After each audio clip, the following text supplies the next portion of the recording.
สวัสดีครับเพื่อนๆพบกันอีกเช่นเคยนะครับกับช่อง Inspire Style ท่านอ๋องครับแรงบันดาลใจดีๆหาได้ที่นี่ครับสำหรับวันนี้ผมจะขอพูดถึง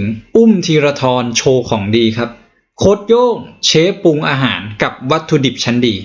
และผลงานของคาวาซากิฟอนตาเล่ครับในวันที่ไร้เจชนาทิพย์นะครับสำหรับเพื่อนๆท่านไหนครับเข้ามาแล้วเนี่ยยังไม่ได้กดติดตามอย่าลืมฝากกดติดตามกด Subscribe เพื่อเป็นกำลังใจให้ผมด้วยนะครับ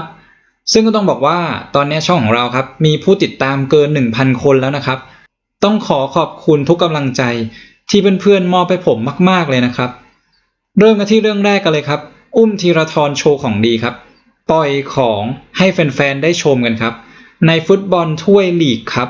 รอบรองชนะเลิศระหว่างบุรีรัมย์ยูไนเต็ดครับกับเชียงรายยูไนเต็ดกดฟรีคิกสุดสวยเป็นประตูชัยให้บุรีรัมย์ครับเอาชนะเชียงรายไปได้1-0ลองมาชมครับโอ้โหสุดยอดครับจังหวะนี้ซึ่งก็ต้องบอกว่าไม่ใช่แค่จังหวะฟรีคิกที่เป็นประตูนี้เท่านั้นนะครับแต่ตลอดทั้งเกมครับธีรทรเนี่ยโชว์ฟอร์มปล่อยของได้ยอดเยี่ยมมากๆครับทุกจังหวะฟรีคิกครับแม่นเหมือนจับวางทุกลูกทีเด็ดจริงๆครับของเขาดีจริงๆครับพี่เนี่ยสร้างสรรค์โอกาสทำประตูให้บุรีรัมย์ครับมากมายจริงๆเกมนี้และผลงานของธีรทรบุญมาทันในวันนี้ครับส่งผลให้บุรีรัมย์ครับผ่านเข้ารอบชิงชนะเลิศไปพบกับพีทีประจวบเป็นที่เรียบร้อยแล้วไม่เพียงเท่านั้นครับยังทำให้บุรีรัมย์และตัวครับได้ลุ้นทริปเปิลแชมป์3แชมป์กันไปเลยครับในฤดูกาลนี้แหมสุดยอดจริงๆครับ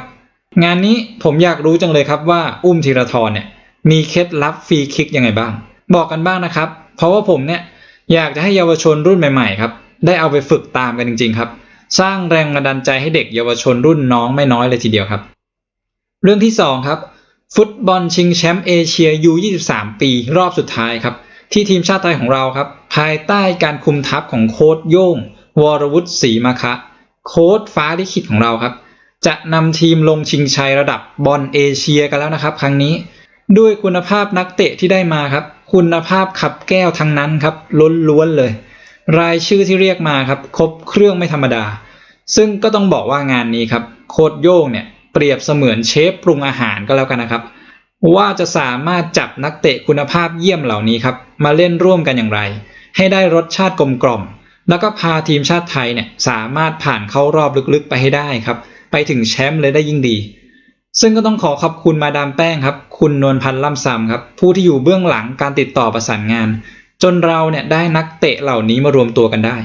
นับเป็นครั้งประวัติศาสตร์ครั้งหนึ่งเลยนะครับที่เราจะได้เห็นนักเตะชุดที่ดีที่สุดที่ได้มาเล่นร่วมกันในชุดอายุ23ปีครับผมอยากเห็นมานานแล้วครับ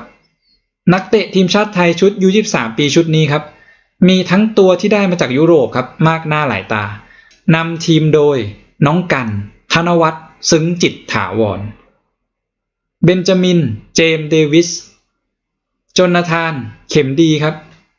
ชาญรงค์พรหมศรีแก้วชัยพิพัฒน์สุพันนเภสัชแถมยังได้ตัวยุโรปใหม่ๆมาอีกเพียบครับอย่างแบ็กขวาครับนิโคลัสมิเคลสันจากลีกเดนมาร์กแล้วก็ลงตัวจริงในลีกด้วยนะครับรับรองว่าคนนี้ต้องมีของดีมาโชว์แน่นอนครับยิ่งตำแหน่งแบ็กขวาของเราเนี่ยรู้สึกว่าขาดแคลนอยู่ด้วยครับไม่วูบวาบเท่าที่ควรน่าสนใจมากครับว่านิโคลัสมิเคลสันคนนี้เนี่ยจะมาช่วยเติมเต็มได้อย่างไรบ้างหรือนักเตะอย่างมาเซลตะวันซิกฮาร์ดครับลูกครึ่งดาวรุ่งที่เคยฝึกอยู่กับบาเยิร์นมิวนิกเชียวนะครับมาตรฐานฟุตบอลเยอรมันเนี่ยน่าจะไม่ธรรมดาอีกเช่นกันครับต้องรอชมอย่างใจจดใจจ่อเลยครับหรือมีนักเตะครับอย่างยันนิกนาสบอมครับคนนี้ลูกครึ่งไทยสวิตของสโมสรยังบอยครับทีมชั้นนำของประเทศสวิตเซอร์แลนด์ที่เคยเอาชนะแมนยูมาแล้วนะครับอันเนี้ยใหม่ถอดด้ามมาเลยครับรวมถึงมีกองหน้าอีกคนครับที่เป็นไทยแท้อิมพอร์ตมาจากลีกเยอรมันเลยครับอย่างอาชิตพลคีรีรมครับคนนี้ผมสนใจมากเป็นพิเศษเลยครับแว่วๆมาว่าเจ๋งกว่าสุพนัทเหมือนตายนะครับเดี๋ยวต้องรอชมครับว่าจะเป็นจริงอย่างที่พูดหรือเปล่าไม่เพียงเท่านั้นครับเครื่องปรุงวัตถุดิบของโค้ชโย่งครับยังมีนักเตะไทยฝีเท้าดีในประเทศจากไทยลีกครับอย่างกฤษดากาแมนครับคนนี้เกมรับไทยเนี่ยแน่นปึกแน่นอนครับเอกนิตปัญญาครับสุพนัทเหมือนตา ซึ่งต้องบอกว่าโดยรวมแล้วครับโค้ชโย่งเนี่ยจัดทีมได้เต็มประสิทธิภาพแน่นอนครับถ้าไม่มีใครเผลอเจ็บไปซะก่อนงานเนี้ยเราได้วัดฝีมือโค้ชโย่งกันเต็มๆเลยครับทีมชาติไทยของเราครับอยู่ร่วมสายกับเกาหลีใต้โอ้โหทีมชั้นนำจากเอเชียเลยนะครับเวียดนามครับคู่รักคู่แค้นงานนี้มีโอกาสได้ล้างแค้นจากการพ่ายแพ้มาในซีเกมเลยครับรวมถึงมาเลเซียครับไม้เบื่อไม้เมากับทีมไทยมาโดยตลอดก็ต้องบอกว่าโอกาสเข้ารอบ2ของไทยเนี่ยก็มีสูงนะครับถ้าผ่านเวียดนามกับมาเลเซียได้ต้องรอติดตามชมตามเชียร์ให้กำลังใจนักเตะทีมชาติไทยครับและโค้ชโย่งกันนะครับในวันที่2มิถุนายนที่จะถึงนี้ครับมารอดูครับว่างานเนี้ยฟ้าจะลิขิตเอาไว้ว่ายังไงผมขอเป็นกำลังใจให้นะครับส่วนเรื่องที่3ครับเรื่องราวของสโมสรคาวาซากิฟันตาเล่ในเจลีกครับของเจชนาทิพย์สงกสินงานนี้ช็อกไปตามๆกันครับโดยผลงานล่าสุดครับเปิดบ้านโดนโชนันเบลมาเร่ครับถล่มเละเทะคาบ้านเลยครับ4-0โอ้โหเสียฟอร์มแชมป์เก่ากันไม่น้อยครับก็ต้องบอกว่า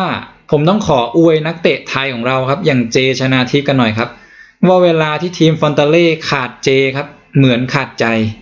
หวังว่าเจชนาทิพย์ครับจะหายเจ็บกลับมาเร็วๆนะครับมาช่วยทีมคาวาซากิฟันตาเล่ป้องกันแชมป์เจลีกให้ได้ครับขืนถ้าหายช้ากว่านี้นะครับ